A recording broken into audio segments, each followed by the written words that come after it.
The NFL regular season has come to an end. Tonight, we congratulate our Deep South Creations All-Team Bowl champion. And we are also giving out details of how to earn a free membership next year by playing in our NFL Playoff Challenge. All this and more in 20 seconds.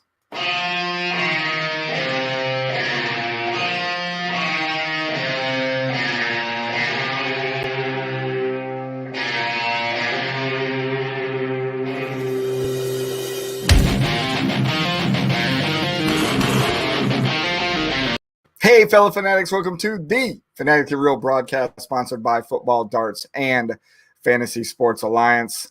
Let me get the Average Bros team in here with me tonight. How are you guys? I am doing fantastic. How about yourself? Oh, wow. Just peachy. That's better than average. I like it. How was your guys' show last night? Thank you for letting me come on, by the way. Oh, we love having you on. Yeah, our one and only stat guy. Yeah. I'm pretty sure there was a stat guy prompt last night that I completely missed. I think Kevin said something about maybe my stat guy can tell me. I think it was in reference to the last time Buffalo went to the playoffs. Yes. 1995, I think, if I remember right off the top of my head. Was the last I believe time they went. I said mid-90s. I believe it's 93. Is it 93? We have to find another stat guy to look for us tonight. We'll see who's out there with us tonight that can tell us. Hopefully, Damien's out there. Damien was the last time Buffalo Bills went to the playoffs. Let us know. Hey, but before we get 98. 98? It says from 1999 to 2017, they didn't go to the playoffs. What was the stretch? What was the stretch of their 4 straight Super Bowls? You got me beat on that one. 93, 94, 95, 96 then? Or was it 94, 95, 96, 97? Stat guy. We'll have our average stat guy. Average 1990. There was 4 consecutive Super Bowls between 1990 and 1993. And Jonathan kind of beat me to it. That's when they went. They started in the 90s and went 90 to 93 for their 4 years. Addison, how are you, brother? Good to see you on with us. Chris Franklin on with us. The world champion Christopher Franklin on with us tonight. Brother, how are you?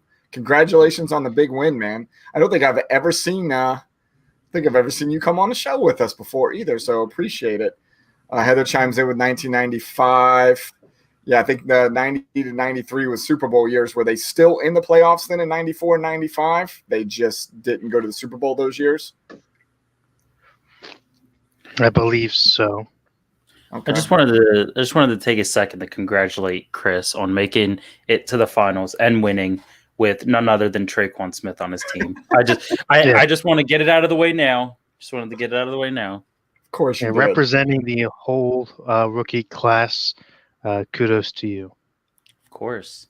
Yeah, absolutely. So, and we're going to talk about that, as we talk about the rookie class and possible rookie of the year. I think Chris, without a doubt, has got to be, in my mind, one of 2 guys with the possibility of winning this, but we're going to let the rest of the rookies vote on that. But before we get to that part, we cannot get any further into this broadcast without thanking our broadcast sponsor, Football Darts. Football Darts is a dart game that combines the skill of traditional darts with the strategies of American football. This innovative dart game is played on a uniquely designed multiple target dartboard. It can be played in sports bars, at tailgate events, as league tournaments, or as a leisure activity in the comfort of your home. If you would like to check out their officially licensed collegiate dartboards, go to footballdarts.com, and you can also find them online at Target, Wayfair, and Fanatics. What are the comments that we've got going on there? Jason Hazlett out there says, as far as kids in Africa are concerned, Buffalo Bills are the greatest team in the 90s. All of those leftover Super Bowl shirts where they were Super Bowl champions probably sent somewhere in Africa. So you're not wrong, Jason. That's pretty awesome. And Chris saying thank you. No, man, we appreciate you being in the league with us this year. So the Empty Wagon guys took a break last week, so good on them. I don't know if they've had a break since we started the season, and they're doing 2 shows a week, so good on them for taking a break, but they will be back this Friday going into Saturday at midnight East Coast time. So whether that's Friday if you're out west or 0001 in the morning on Saturday if you're here on the East Coast, make sure you go give them a listen. Catch them on all of the major platforms where you can get your broadcast and podcast, and then check them out on all of their media outlets at Empty Wagon FF. Each of them have their own Twitter handles, and I think they're going to be coming across the screen right about now. What good cue, Kevin. Thank you, brother. Appreciate you. And if all else fails, you can always go out to fsa-fr.com and find them there. We already talked a little bit about the show last night, but overall, how was the show last night? You know what? I kept looking at the time last night. And I think, man, we're definitely going to push over an hour. But once we got to that hour mark and I was over the angst of us being at the hour mark, it just went really good after that, I thought. What did you guys think? Yeah, same here. I mean, it's always good that you go out over the hour because of conversation. And we had a lot of topics to hit on with the buzz of the end of the season, right? I know we'll touch a couple more of those tonight. You're always going to have the coaching, hiring, firings, the player retirements that are announced as soon as their teams have been eliminated. Happens every year. But then in addition to those moving on from either from poor performances or aging out, you always have what we did highlight in the awards of just the opposite and players and coaches that had shown off this season. So wanted to highlight both of them. Took a little bit of time to do so. And for everybody who didn't get to watch the Average Bros last night live or haven't watched it on a replay yet, I wanted to tell Josh how awesome his background is looking with all of the Saints gear up there. That does look very nice. So I want to make sure we put that out there. Yeah. So I just wanted to put it out there too that this scarf actually used to light up, but I have a 1-year-old puppy who likes to chew things, so I can't have it all nice and lit up. So at least you have bragging rights among the three of us that are on the show tonight, because at least your team is going to be in the playoffs, right? So you do have that going for you. So, hey, let's talk about some playoffs on the FSA side. We've got a couple things that we need to close out for the 2020 season here on the FSA side. The last thing is the Deep South Creations All-Team Bowl. For those of you that are out there, this is our 3rd and 4th place game. We treat it like our Pro Bowl.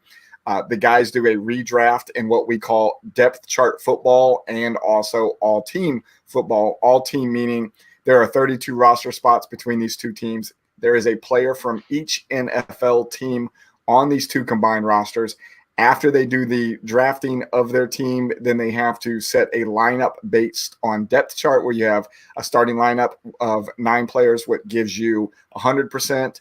And then the next row the next rows is 50% where you have 4 players. And then third string is 25%.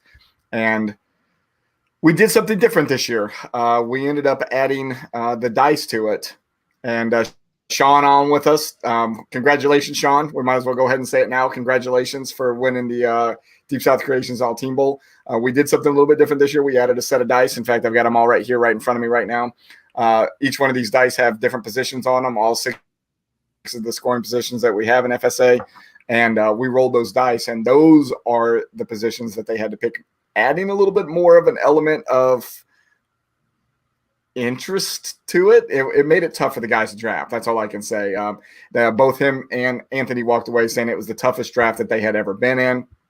But it was a lot of fun. It was great to do it live. If you didn't get a chance to see it, episode 50 was a Deep South Creations All-Team Bowl draft, so make sure you go back out and watch it. Sean was worried after the 1 o'clock games because he was down quite a bit, but he had only had 4 players play to Anthony's 10. I'll bring the scores back up here again. Both of them took zeros down in the 25% because after Sean drafted Alvin Kamara, we found out a couple hours later that he was getting put on COVID. And then Anthony ended up getting 0 points out of T. Higgins.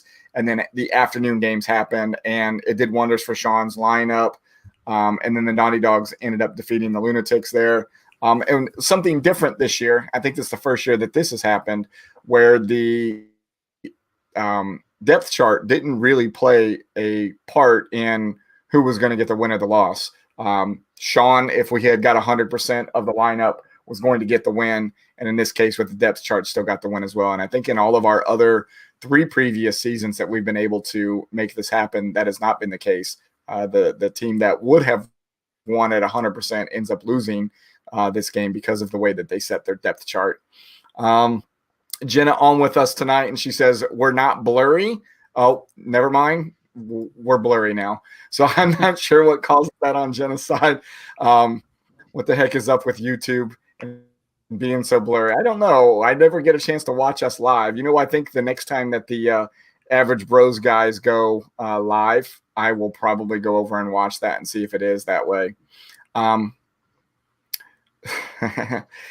Average stats guy for the night says, put in here now, we need a Traquan Smith limited time t-shirt. Very limited, like maybe a limited run, maybe not so much limited time, limited run as of 1, and you'll be the only one that gets it and wears it, because I don't think anybody else will. I guarantee I guarantee there will be more than one person who would be interested in it. Coach Bill of the FSA Lions and of the Merman Coach Dynasty, he had him. And then who knows, Chris Franklin might want to have him too, since he was on his roster for whenever he won the World Championship. So who knows, maybe he want him too. Hey, so one other thing that we got to finish up for the year on, 2 little things that we need to finish up on the year for FSA is our top scoring team of the year. Everybody continued to set lineups, even those teams that were out of the playoffs, all the way through the final week, and it was the Gadget guys and the Miami Inferno. I think the Miami Inferno needed to make up 96 points to overtake the Gadget guys and did not. So Gadget guys and the general manager there, Eric O'Neill, who was also from the Empty Wagon with us, he finished with 2,801 points, which was $95 for that top score for the year. So that will help pay for league fees for him for next year. And then we will highlight him again when we get ready to do the award show at the end of the year. But congratulations to Eric on winning that. And I know Heather's out there with us, and it's not as good of news for her. King of the Castle, or as it was last week until this past week's games, was Queen of the Castle, as Heather was up there at the top as the queen, the first and only queen in our beta testing of the King of the Castle League. She ends up getting defeated by co-creator Ross Norris. Final score there was 195 to 136. So Ross will go in and will hold the throne going into this offseason on our beta test of King of the Castle. So congratulations to Jared Ryan. I think he was the only 2 weeks in a row without getting knocked off. And then congratulations to Heather for being the one and only Queen of the Castle in our test of this.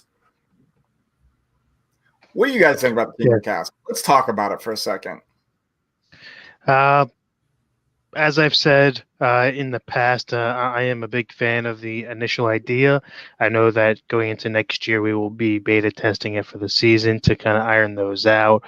But for me, it's the closest thing to weekly fantasy sports that you can get, or daily fantasy sports in a season-long setting, as you have short or shortened draft or shortened roster sizes. Then you have the weekly pillaging through trades and the inability to overall trade off your roster. So creates a very fun, very active league that I am definitely looking forward to getting underway next season. What we got to figure out is they can throw some ideas. We were going to try to run 2 King of the Castle League simultaneously next year for beta testing purposes. We wanted to kind of go in with similar rule sets, but slight differences between the 2 of them. That way, as we made adjustments to it as we go along, we could reach that, hey, what is the sweet spot and what we're going to do with it in 2022 faster. But then I got thinking about that. The whole reason we had the ability to do it this year was it was free. So NFL gives us free leagues at the end of the year to be able to test going into the following year. We're going to beta test it again, not for free. So what we got to figure out is, do we go in with a more locked and ready rule set, and then bullet points? Hey, here's the things that we would like to try so we can get through them as quick as we can, and not run 2 leagues at the same time, because the cost to us to be able to do this is a beta test. So looking for 16 people who would like to beta test this next year. We'll reach out. I know there was a couple of guys, Chris Simpson being one of them, that really wanted to be in on the beta test and missed out on it. So we'll reach back out to everybody again, see if the same 16 people want to do it, or if they want to give their seat up and let somebody else give it a try, as we do it for a season-long thing with us. But I do think it's good. I think once we get that rule set finalized, it will be good. I think it was great to have those 7 weeks that we did it, but I think the time period of the season made it weird for us, right? And then we made a lot of changes really quick in the first 3 or 4 weeks. So it was not settled and nice and flowing in that 7 weeks like we probably would have liked if we had already done it a whole full season long thing. Yeah, we had the amount of pillagers changed after week 1, as well as the waiver wire change in week 2. So a lot of moving there that probably affected it drastically. And then we also had the couple of issues where me not paying attention whenever I was doing the pillaging for people, as we were doing it as we were doing it where people had to announce who they were pillaging versus doing it as a forced trade, which we found out is a better way to do it. As I was doing that, we had already said that the roster sizes were going to be limited to 2 quarterbacks. And then some of those pillages, when I made it put 3 quarterbacks on people's teams. Then, like you said, the waiver wire, we have finally settled on, let's do it worst to first based on total points, regardless of what level that you're at. But for the first couple of weeks, that's not how we had it. We had anybody who was already getting a pillage was not involved in the waiver wire process. They were unchecked, which is another process that needs to be done on my side. So we have found out things that take my hands out of it to make it work a little bit better. Doing the forced trade for the pillaging works, doing 1 versus 2, and then doing the waiver wire worst to first. And then the scheduling, like who's playing who the following week after everybody moves around. Ross and I talked quite a bit about that, and we think we've got a very good setup. We used it the last 3 weeks of the season, and I think that it's what we could use going forward. Probably the only other thing that we would change outside of that, and I know Kevin's not really a fan of this, we would go down to smaller rosters with a smaller starting lineup as well. So instead of being 8 and 10, we'd go 6 and 8 and roll with that. And there would be no, I think right now we've got it as super flex. So when we go down to 6, we would have no super flex. So little changes like that to go along with it. So, and then what we need to do is with that list. What? No, go ahead. I know.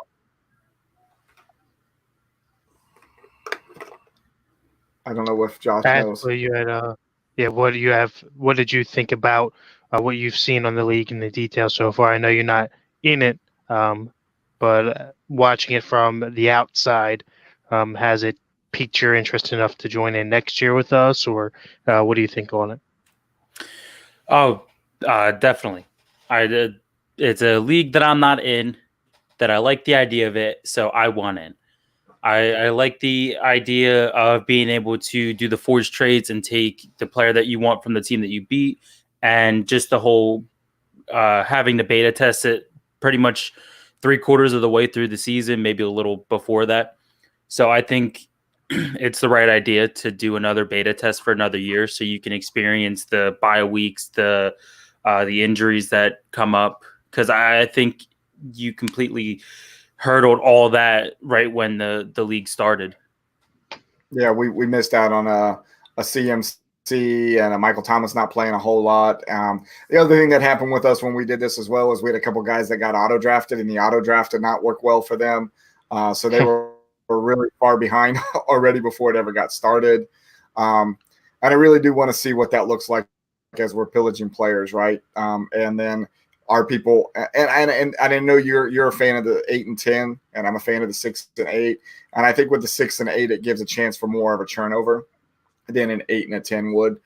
Because even if you have 6, let's say, studs on your roster, there are still good enough players out there that there's enough studs that on a given week, one of these teams that might have fewer studs might outperform the team full of studs and be able to knock somebody off. So something to consider. Chris says, if I ask to play this year, will I be allowed? Chris, you're number one on the list already. In fact, you get to be number one on the beta testing list before all of us that are on screen right now. So you're absolutely locked in, man, because I know you really wanted to be in on this last year, so we got you. Coach Bill says beta test is for betas. Let's have an alpha league. We've already got an alpha league. It's in our dynasty league. Yeah, it's in the dynasty league. And Bill, you're part of that one as the Neptunes, finishing in second in that alpha league. So good year on you. So we're talking about all these leagues, right? And we're talking about 2021. But that's because 2020's season-long fantasy football is officially over, right?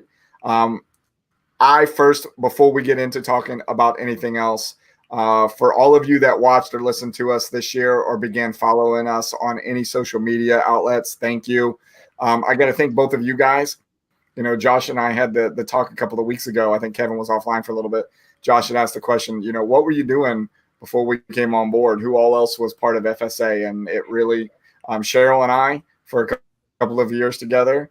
And then that was it. That's it. To have you guys come on board, to have the Empty Wagon guys come on board, all of the things that we've done, being on StreamYard with everybody right now, that was a step forward.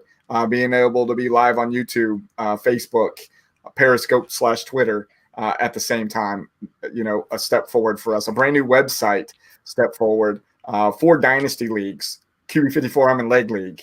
All things that we did this year, like when we really think back about it, and for us to even have a season this year, you know, to be blessed that the NFL even played so we could play fantasy football this year and kind of have a little bit of our minds taken off all the craziness going on in the world. Just crazy to think of where we were at, March, 10 months ago, 9 months ago, and see where we're at now. So ultimately, we hope you had fun playing with us in FSA. And again, thank you for being a part of it. We appreciate you, especially you two average guys.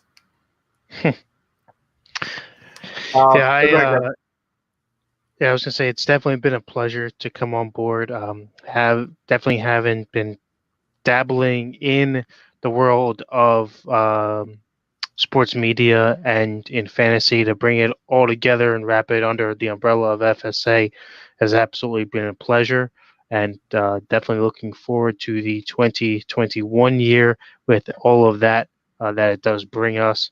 New leagues, possibly some other fun stuff that we're kicking around to move forward. So definitely a must join, must watch, must follow along happening going on here.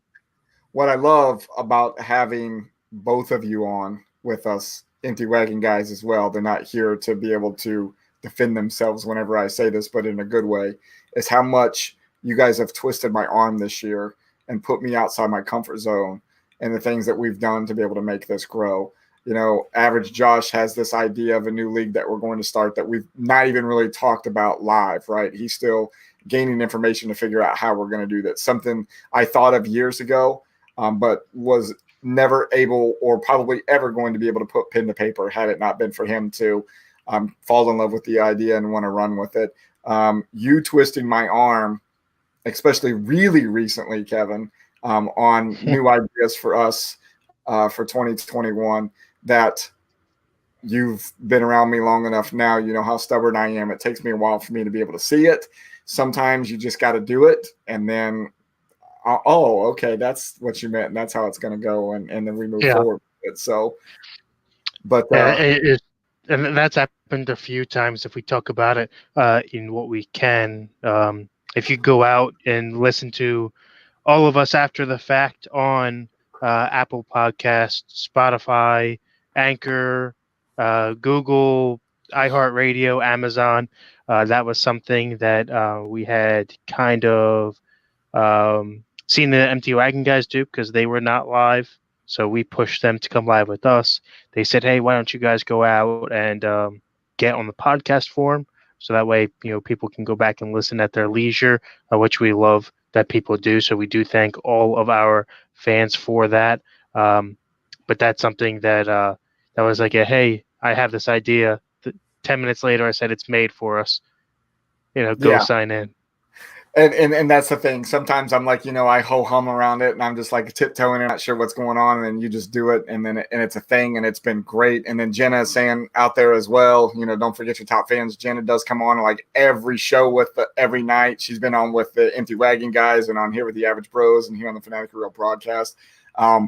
Jonathan says that is one really large water bottle. So my wife has decided that we're doing this something called Hard 75-Day Challenge. And part of one of the things that happens over the 75 days is you're supposed to drink a gallon of water a day. So she bought these to keep us honest because it is a gallon of water. Now, I will say I cheated a little bit and it's got times on it, right? It tells you when you're supposed to, your hit times and when you're supposed to have that much drink.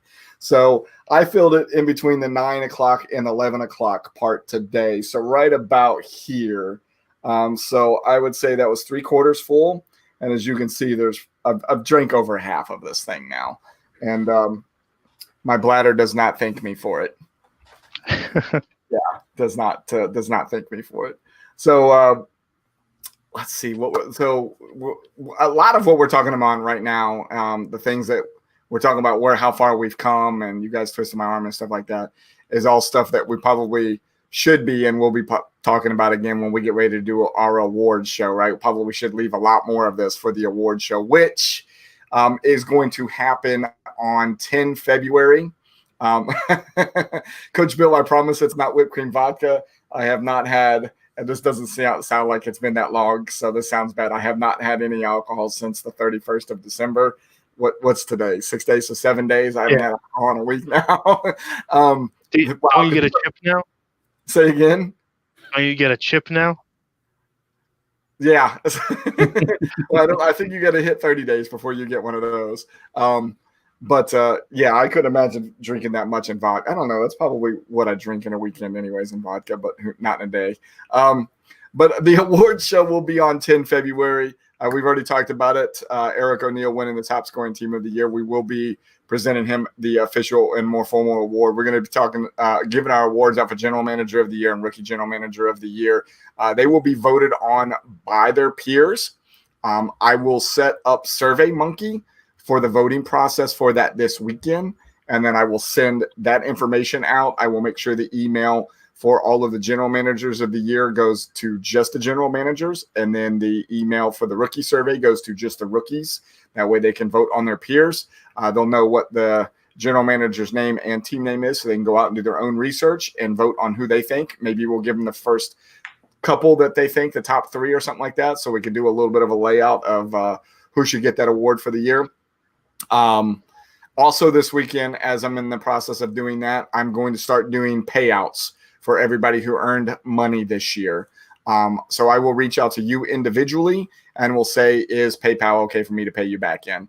There were a couple of people over the last 2 years that would prefer a check. So if you're one of those type of people, when I reach out to you, let me know. We'll write you a check out of the FSA business account. However, if PayPal worked for you, we'll go with PayPal. Now, I had a couple of people ask if it would be okay for me to hold on to their league fees for next year. I would like to, and I said at the time, yes, but it makes more sense for us from the financial standpoint, especially when tax season's coming up, for us to pay everybody out and then for you to turn around and pay us back, right? So lottie-dottie, 100% of the money that we owe everybody, which this year is, might as well throw the number out there. We're wide open for everybody. $5,954 in winnings that we will be paying out this year in all of the leagues across FSA. So we will pay all of that out either through PayPal or check or however you guys would like it best. And then we'll turn around and have you guys send your memberships in starting on 1 March when we open up membership for the 2021 season, which will be there on the website. So we'll get to use it for the first time at the beginning of a season. That means I got to start putting my money away now to sign up for my 8 leagues. Oh, my Lord. Yeah. So, Missy had asked me before the season started, she goes, how much are you spending in leagues this year anyways? I go, it's not that much. And then when I really started thinking about it, I've got $50 in the redraft, and then I've got $100 each in the dynasties, and then I play in the NCFF, which is a 50. I play in the Meathead League, which is a 50. We brought the QB54 Arm and Leg League up, which was a $10. Yeah, I've got way more money invested in these things than I probably should. Especially, I have not won any money in quite some time. So, well, that was the way I looked at it when I did my league fee calculations. Is I just have to win one. I make it to where I was in a 12-man $200 league, a 14-man $150, 2 dynasties at $100 a piece, redraft at $65 a piece, or $65 for the first year, and it came out to about a $700 fee across everything. But winning 2 leagues, one league covered it, the other league I won paid me profit on it all, so it made it worth it in the end. So positive so far. 1 year. well, 1 year out of 15. Well, well, I'm getting ready to ask Josh this, but because you say that, I've been doing this FSA thing for 27 years, right? Even when FSA in its first year of 1995, our first successful season, we've been around since 1993, when we only had an 8-team league, and now we've grown to 144 teams across all of the different platforms. I still have never won my own league. I've been there 4 times. We talked about the Bills at the top of the show. I've been there 4 times, not 4 consecutive years, but I always runner up every time that I get there. So, and in all of those years when we did that as the runner up, there was no money involved. That's back when we were doing it for prizes and stuff. So I got nothing out of any of those. How many did you play in this year, average stats guy? So what do we have? We had the ESPN League. I had Charlie, and I had Redraft. So only 3. And you had a co-ownership of something over in Delta too, yes. Right? Yeah. Yeah, and then if you want to count Delta between me and my below average. Yeah, he had he played the owner role in Delta. I was the GM. Yeah, so I'm putting out there now. Anybody else who wants to join the Delta League, I'm looking for a new head coach. That's real rude of you. That, hey, before we get into the playoff challenge, just kind of scratched a little bit, came on live. Eric Bieniemy, the guy that I would love to see end up in the Jets, did in fact go and interview, but he's also interviewed with every team except for Houston now. Kev, you got a piece of information about the player personnel guy from the Patriots is now with Houston? Yes, he is now Houston's GM. Okay. What other kind of news that we got out there? I know, average stats guy, you had some stuff about possible players not playing this weekend. Browns head coach on COVID protocol right now, I think. A couple of the players as well. Yeah, no, the Browns head coach is out because he's on like the COVID-19 list. And I believe they said their special teams coordinator and their offensive coordinator or special teams coach and offensive coordinator calling the plays. Wow. I wonder if he's sitting back at home just texting him in. Like, I can see what's going on here. Yeah, he's like sitting on his couch. He's texting like the offensive coordinator. What are you doing? I know you guys are young, so you might not remember this show. Do you ever remember the show that was on TV called Coach? No? But you're both blank stares because you haven't seen it. Say this again? It was a show that was on. I know you guys are young. The show's name was Coach. It was a 30-minute sitcom that used to be on. He was a college coach. So jot that down if you can remember Coach. Go look it up. Do yourself a favor and watch that show. Exactly what you're talking about was the defensive coordinator was sitting in the hospital trying to call to the coach on the sideline as he was able to see something as he was watching a game on television and got them to end up winning the game by doing that. Jonathan says he remembers and it was a great show. It was an absolute great show. Heather remembers it. It says it was a great show too. So jot that down, get a chance. See if you can find it out there on any of the streaming services and go out and watch Coach. You guys would enjoy that quite a bit. Now, I do remember switching sports over a little bit. If you go back and you watch major leagues, their skipper or manager had a heart attack or something of that nature, was in the hospital room listening to the radio as he's watching the game, giving the nurses a heart attack. I remember that, Yeah, but not yeah, yeah. the show you're watching. Yeah, you gotta go a chance to watch it. Coach Bill says he thinks it was on Nick at Night. Yeah, I think they ended up bringing it back to Nick at Night. I forget where it was at prior to that, but I remember watching it quite a bit. One of my favorite episodes in there is Dauber, which was a special teams coach, used to be a player on his team, and then Luther, I think, was the defensive coordinator's name. And Dauber was a little slow, and he sat down at the coach's desk one day, and he sharpened all of the pencils that he could find in the building, and he tossed them up into the ceiling, and they would stick in that little styrofoam ceiling that was in there. And Yeah. Luther walks in and says, "Oh my God, how many are up there?" And Topper's like, all of them in the entire building. And Coach walks in, and Coach is mad about something, and he's yelling at him. He's trying to get him out of their office or whatever. They're both staring, kind of looking at the ceiling like, oh man, one of these is going to fall any moment now or whatever. And he kicks them out, and they run out the office, and they close the door behind them. And as soon as they close it, all of the pencils come down from it in the ceiling and go all over Coach. So great episode. You get a chance to watch the show. And I know we've kind of gone and beat that up a little bit. Hey, let's talk about this playoff challenge before we get into the actual NFL playoffs, because we talked about some of these guys going to be out because of COVID and stuff like that. So the playoff challenge, why are we talking about this? So the playoff challenge is going to be a free ticket for you to win a free membership next year into the Fanatically Real Redraft League. Go out to NFL.com, sign up if you don't already have an account with them. Go out on all of our social medias. We've been pushing it out on Twitter, Instagram, and Facebook now of how you can get signed up for it. The link is there. The password for it is FSA 2020.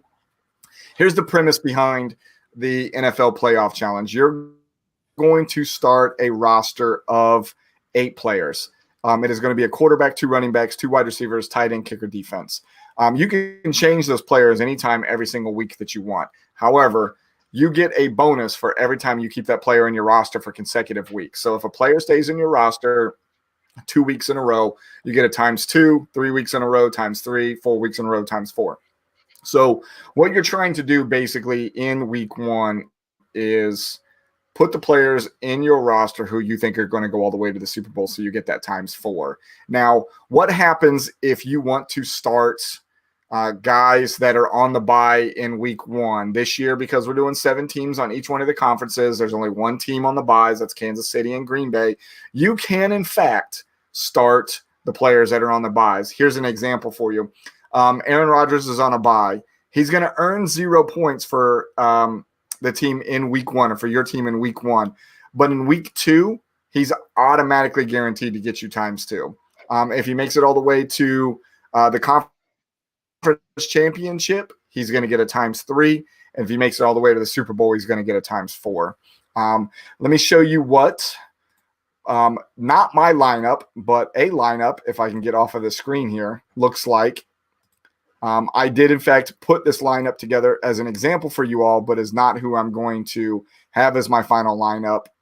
This is my round 1 right now, and you see I got a lot of Kansas City and Green Bay players on here. For all of these guys, Mahomes, Jones, CEH, Adams, Hill, Kelsey, those guys would all get me a ×2 in week 2.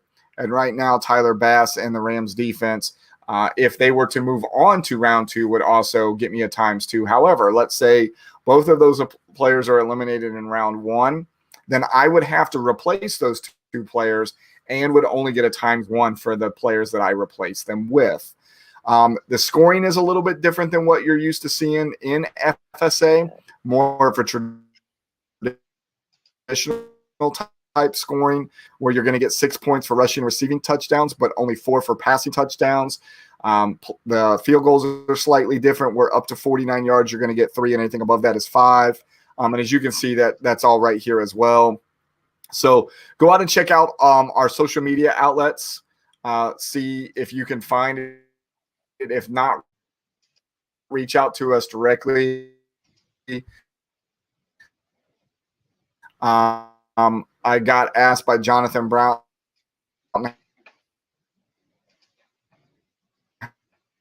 how many people do we have signed up for? Jonathan, I'm glad you asked that. Let me go over here and show you all.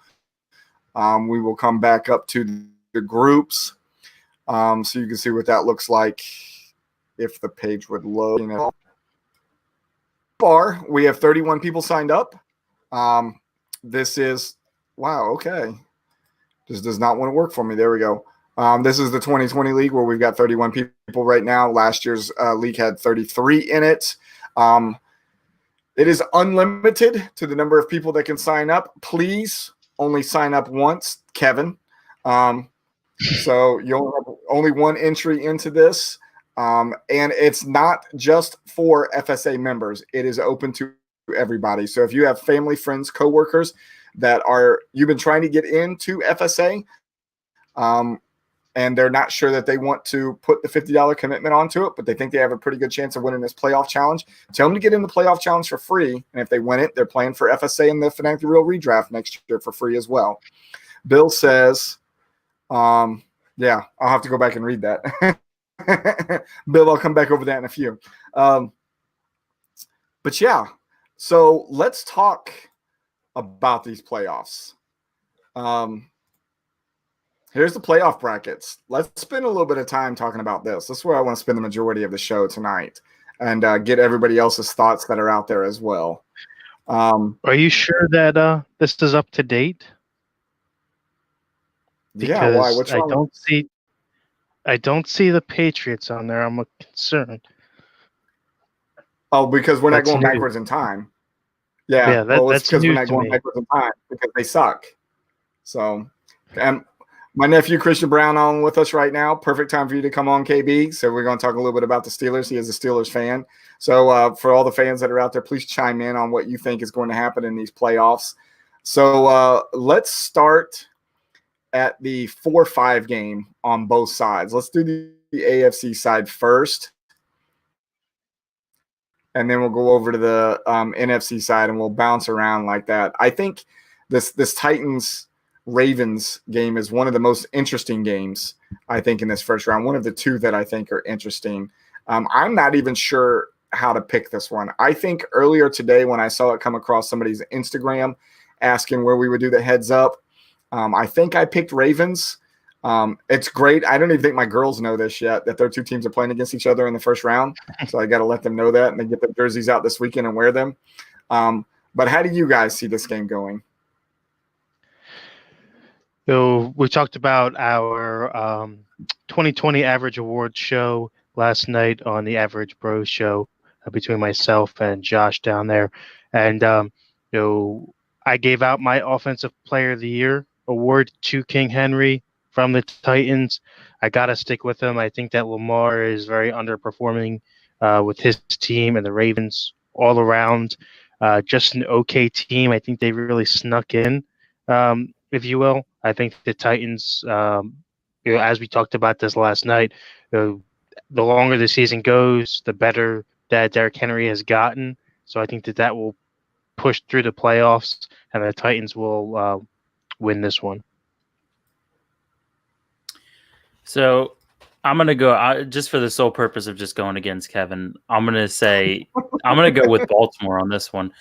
And because, well, it's not what's wrong with me. It's what should be wrong with the Titans. And that's once they shut down Derrick Henry, they're like, that's the game right there. I don't think so. Tannehill's a top 10 quarterback, passing the ball to A.J. Brown and Corey Davis. So Tannehill is yes, I agree with you. Tannehill is a top 10 quarterback. There are stats there to prove that. However, I want to see what Tannehill can do, with the pressure of the playoffs, with the pressure of not having a running game to rely on. And like I said, I think that if Baltimore game plans to stop Derrick Henry, which, I mean, I'll give you that one. It's going to be hard to do it, but if they can, I think that's their only chance of winning the game. I think I saw a stat, and I could be wrong. This is my old man memory fading me, right? I think I saw a stat yesterday that said in the red zone, Lamar Jackson has thrown 45 touchdowns and 0 interceptions in his career. We already know he's a target, or he's a threat with his legs when he's down there as well. And it said 45 touchdowns. Maybe it wasn't thrown. Some of that could have been ran too. I don't know if it really specifically said if it was passing or rushing, but 45 and 0 interceptions. It's hard to vote against Derrick Henry in this. And I mean, I bet you if I go back and look at that same Instagram thing earlier, or poll that was out there earlier, I want to say it was like a 51-49 or a 53-47. It was super close. It's too tough for me to call. I don't want to pick one or the other really, because one of my children will hate me at the end of this weekend if I vote against one person. I was just going to ask that. So yeah, I don't. You know what? They'll be asleep by the time we get done with the show tonight, I'm sure. So I'll have to bring it up to them tomorrow and let them know that they play against each other and they get to wear the jerseys I got them for Christmas. So, Brian, you are correct. Yes. Posted on December 20th, 2020. So it's recent. Lamar Jackson's career red zone stats is 43 passing, 12 rushing, and 0 interceptions. Okay, so 43, 12, and 0. Okay, so a little bit more. I thought I had read 45. Okay, so very, very cool. So I'm not going to vote on this one, right? So I have no say in this one. My children have made sure that I have no say in this game. But the other side of the bracket, not the most interesting game on this side of the bracket, but the 4-5 game over on this side, the Washington football team versus the Tampa Bay Buccaneers. We kind of let Josh got stuck going last on this one, so we'll let Josh go first on this one. Josh, how do you feel about this one? So, in all honesty, I think everybody knows that of who's going to walk away with it. And you always got to go with the GOAT. You got to go with Tom Brady. However, I would personally like to see Washington get the win. But like I said, it's hard to go against Tom Brady with the weapons they have. And I think those weapons only got better as we're going on. We're talking about Henry getting better at the end of the year, Antonio Brown coming on, Antonio Brown getting his 45 catches for the year and earning an extra $500,000 based on incentives in his contract because of that. Pretty sure Tom Brady was aware of that whenever he threw 3 passes that probably had no reason of going to Antonio Brown in a game the other day, knowing that he was trying to get his buddy some extra money. But yeah, again, it's a very good possibility. I don't know. Depending on how these brackets work out, it's a very good possibility we could see Tampa Bay and Green Bay in the NFC Championship, I think. Yeah, this one's tough for me because I personally would like to see Alex Smith succeed. I don't think that team overall has had a strong enough year to do it. I think that the Patriots have come, or there we go. I think Tampa Bay has come on late this year with Tom, and the record reflects that, right? Outside of the one blowout game later in the year when they lost to Josh's Saints, every other game has either been close or they've proven that they deserve to be where they're at. I think that will prove to be true in the playoffs. I think that Brady will win at least out of this first round for me. Jonathan Broughton on his AFC side of the ladder says Titans, Steelers, Bills. On the NFC side, he's got Tampa, Seattle, New Orleans. I think those are pretty fair there. Like I said, I can't make my decision between the Titans and the Ravens. But that one of those NFC games that you just mentioned, Jonathan, one of those I find very, very interesting, and we're going to talk about that here in a few. We're going to go back over the AFC side of the ball, and we're going to talk about that Steelers-Browns game at 3-6. These two teams playing against each other last week and have to turn around and do it again this week. We saw a lot of that happen in the FSA redraft this year while we were finishing up the regular season, and then in the first round of the playoffs, the same two teams playing. We saw it happen last year as well. Big Ben not playing last week, I think, had a lot to do with the Browns win. Very nice to be able to see them in that playoff drought and finally get in. However, I think they're one and done. I think they are in. I think the Steelers take it. I think the Steelers have the opportunity to maybe play Kansas City in the AFC Championship. I think there's one other team that they have to get past right now, but I think they have a very, very good shot and will definitely defeat the Browns this weekend. Yeah, I have to disagree with you here. I think that the Browns end up winning this. Really? I think that the run game for them, having two top 10 running backs out of the backfield. I know that you would think that the head coach not being there would hurt them, but I think it only helps. I think that it causes them to simplify the playbook and just run what they know works, and what works is those two men out of the backfield. You pair that with Baker, who has started to come onto his own a little bit. I think that they can get it done, especially since the Steelers have been suspect towards the end of the season. And as I mentioned last night, with Roethlisberger starting to show his age more and not playing last week, having another week, having that 1 week off now, coming into play to this upcoming week, I don't think that has been enough to rest his knees, which have been suspect all year. So to me, I got to give it to the Browns. I think I saw Josh shaking his head saying the same thing. So I was thinking about going with the Browns, but then I kind of remembered I'm going to agree with what KB said here. They barely beat a second string team, and then also on top of that, in a game where they were still fighting for a playoff spot, they lost to the Jets.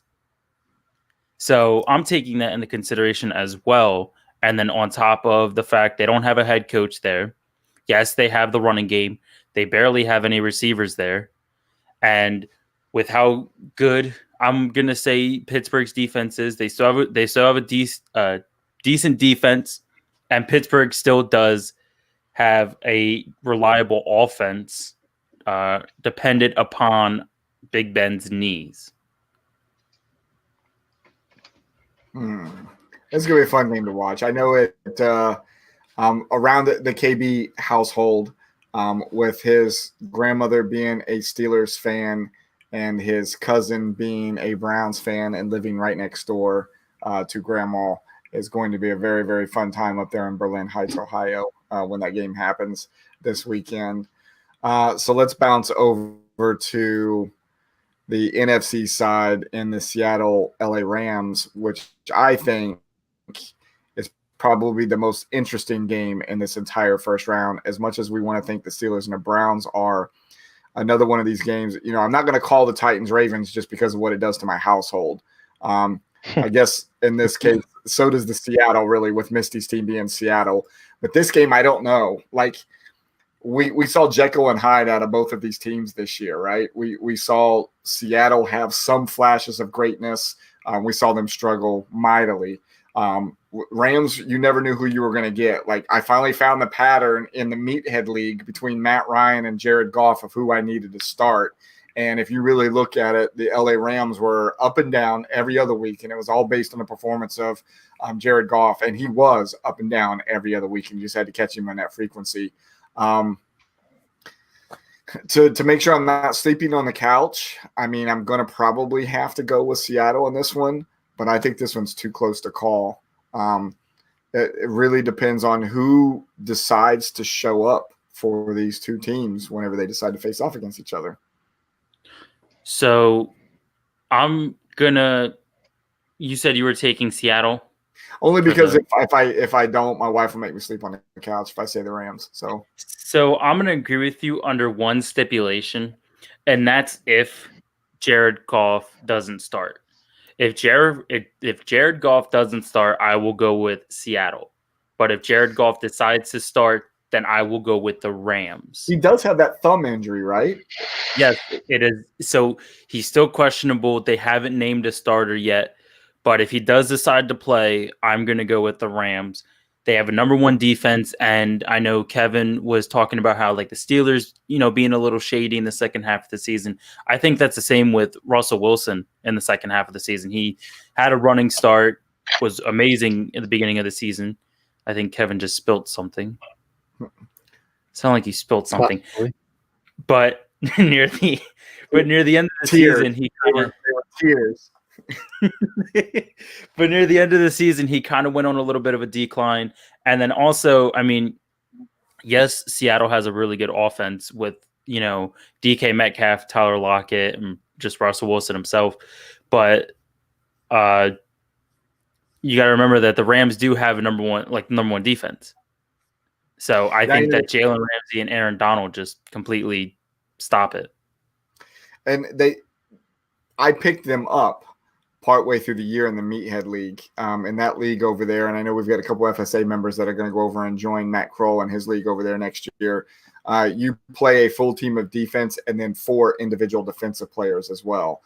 There was 2 times during the year after I picked up or had the Rams defense that I picked up one of their DBs. I think last name was Hill. And consecutive weeks in a row, pick 6 for a touchdown. And I not only get the points for the individual touchdown, I get that for the team as well. So it was good to have them and see what they were doing. They do have a tough defense. Because of that defense, if Seattle decides they're going to be Hyde instead of Jekyll and not show up, I think the Rams could take it. But because Misty never watches this show, I don't have to worry about her hearing me say that. I just got to make sure that I'm only rooting for the Rams under my breath. So she doesn't know that I'm rooting against her guys. This would be the one time that she watches this part of the show. Yeah, probably the one time. And the KB out here says, I would normally take Seattle, but the Rams have Seattle's number, and not to mention he's got to ruffle my aunts and sisters' feathers as well. So, yeah. And then he also comes back and says, bold prediction, Super Bowl was Chiefs versus Saints with Breeze getting his first ring, second ring. He's already got one. This would be a second one. I know you're young. You probably don't remember the first one. Actually, God, how long ago was that? That was 11 years ago? Yes, it was. Yeah, 09, 08, 09 season. No, 09 to 10. Yeah, 09 to 10, because I remember I was stationed back here the last time they went to the Super Bowl. That's how I remember it. All right, so let's get back to this bracket. I want to make sure we can we get through all of this. So let's go back on the AFC side. Probably my favorite game of the whole bracket is going to be Buffalo at Indianapolis. Too easy for me to say Buffalo at this moment, since they are my adopted team, at least for now, until Allen upsets me again and becomes dead to me. The whole organization. I will say this. I have the NFL shop open on my computer right now, shopping by team, and I've got it on Buffalo, and I'm looking for gear that I can buy. So that in my brain tells me that something's there. I think I am latching on to them quite a bit, and we said it on your show last night. The couple of weeks that I've said that Josh Allen was dead to me seemed like to be the weeks that they ended up losing, right? And they only lost 3 in the regular season, which is surprisingly because it didn't seem like they went 13-3. But I say now we mentioned Jonathan Taylor a lot last night, and I think Average Stat Guy said that. Oh, now it's above Average Stat Guy. Said that Jonathan Taylor is questionable right now. Oh gosh, I got a lot of. Oh, you're putting me on the spot here. You're good, and if regardless, questionable still means he can play, right? If he comes to this game and plays like he had at the end of the year, it could be very, very tough against Buffalo. We know Buffalo doesn't have a running game, and Indianapolis does it in this case. So, but it is in Buffalo. Maybe that helps a little bit. But I'm going to go with Buffalo in this game. So Jonathan Taylor was limited in practice. Okay. But did practice. So for me, this is easy. In Buffalo, in the cold, they're allowed to have up to, I believe it's either 6,500 or 7,500 fans up there in the stands live for them. I think that this team has been rejuvenated. They had the parade after they were announced as division winners. Then they go out and last week put on a show, obviously pulling Allen halfway through and still performing well. I think as long as Diggs is healthy and there's that connection, it's just the connection is there too great to upset just by having one good player on the opposite side with the Colts. I think their defense started out strong, but became more suspect as the season went on. And then obviously not having too many receivers there and aging Philip Rivers, I don't think carries them any. So you really do have to lean on Jonathan Taylor, which is why I think his numbers may be a little bit inflated. Personally, not taking anything away from him as an overall player, but I think on any other team they would not be as great. So for me, it's the Bills. Sean says here the reason they're allowing fans in the stands is because the cold kills COVID. So that's why they're allowed to have 65 to 7,500 fans in the stands. Above average stat guy, what do you got for us? Who do you like in this game? I like both of them, to be honest with you. Well, one of them got to win. They can't tie. Can they just share the playoffs? They actually can't. So, I'm gonna because of the playoff challenge, I think it's a very even game. It's not like if it was a Buffalo Miami game. I think it's an even game, and I'm gonna have to go with Buffalo just because I have Josh Allen in the playoff challenge. So you're already putting a little bit of a foreshadow out there, letting us know who's on your roster. You do. So here's the deal for all of you for this NFL playoff challenge: you cannot see anybody else's roster until after the week is concluded, or after that game is concluded. So unless you go out and tell somebody who's on your roster, they will not know who that is until after the game is done. So you'll come out of week one and you'll be suspect between somebody's roster because it will be completely blank. You don't know if it's because they started Green Bay and Kansas City players across the board or if they forgot to set a lineup until after week 2 is over. So that's also suspect sometimes. All right, let's go over to the NFC side. Saints, Bears, we're going to skip above average stats guy in this one because we already know who he's going to pick in this one. I'm pretty sure he's going to pick the Saints in this. Would I be wrong in saying that? This isn't just regular season where I'm going to pull a New Orleans Green Bay type deal and vote for Green Bay because New Orleans ended up losing that. So of course I'm going with Nola. Kev, what do you like? I gotta agree. I don't think that the late emergence of Montgomery there? Yeah, Dave Montgomery can do anything for him. I think this is all Saints, regardless of how Mr. Breeze's ribs are healing. I think that they'll find a way. So let's go back over here. We've kind of all, other than your guys' maybe Browns pick here and there, right? So we're looking at the seeds of these guys. So the Chiefs are going to play the lowest seed that comes out of this. Let's say that this is a traditional bracket and the 4 wins, the 3 wins, and the 2 wins, right? So that's going to put the Bills and the Steelers in round 2 and the Titans and Chiefs in round 2. And on the other side, we've got the Packers would end up playing the Washington football team, and then Seattle Seahawks would play the Saints. If that was the way it went down, traditional 1-4, 2-3, just quickly, who do you like in that next round with those pairings? Let's start on that. Let's go with the 3-4 Steelers Titans. Kevin, go ahead. So on that side, it would not be Steelers Titans. It would be Bills Steelers and Bills. Steelers and Bills. I'm sorry, you're right. 1-4 would be Chiefs and Titans. Yeah. So Steelers and Bills. So AFC side, out of those 2 games, I would have Bills and the Titans. I knew he was going to say it. Wow. So you think the Chiefs will take that first round bye and lose in their first game of the playoffs? Yeah. Interesting. What do you think, above average stats guy? I'm gonna go with Chiefs, of course, and I'm gonna go with Buffalo. Yeah, I would agree with you on that side. I would do Chiefs and Buffalo for the AFC Championship. All right, so on the NFC side, we would be doing Seattle and Saints and Washington and Green Bay. So who do you guys like in those? Josh, I'm going to assume you're liking the Saints over Seattle. Of course. Yeah. And what was it? Packers and Washington? Packers and Washington. If it went by seeding, I would have to go with the Packers. So Packers and Saints in the NFC Championship. Kevin, what about you?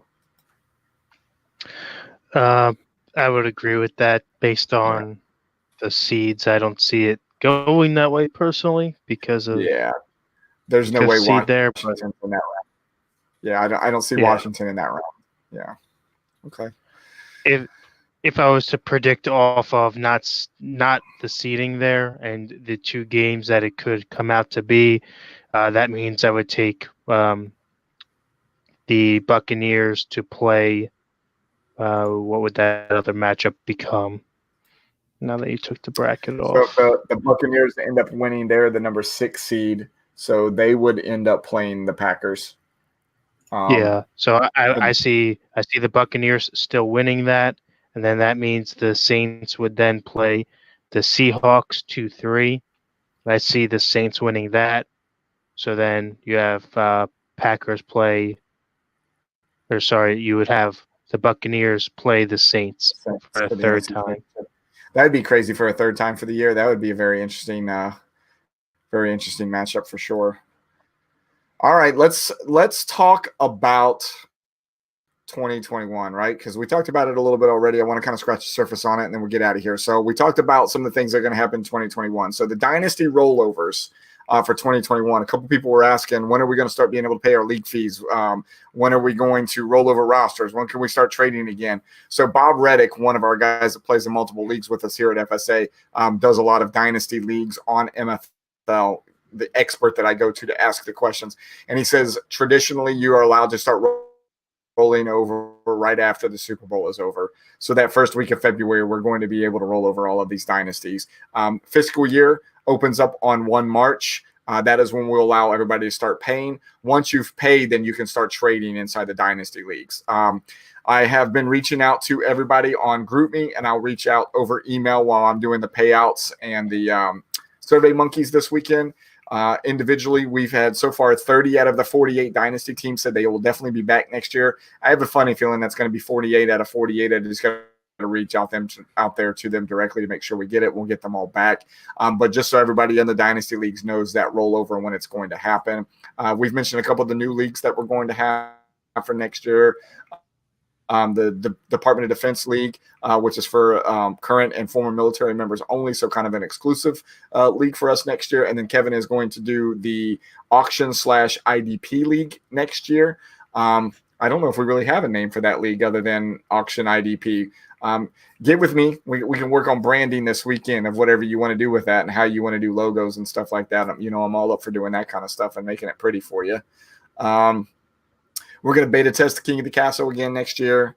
Probably bringing on new sponsors, we hope. And then, Kevin, this latest arm twist that you've been given to me lately, do you want to say something about it? Do you want to foreshadow poke there? Yeah, I mean, we're already so far into beta testing, if you will.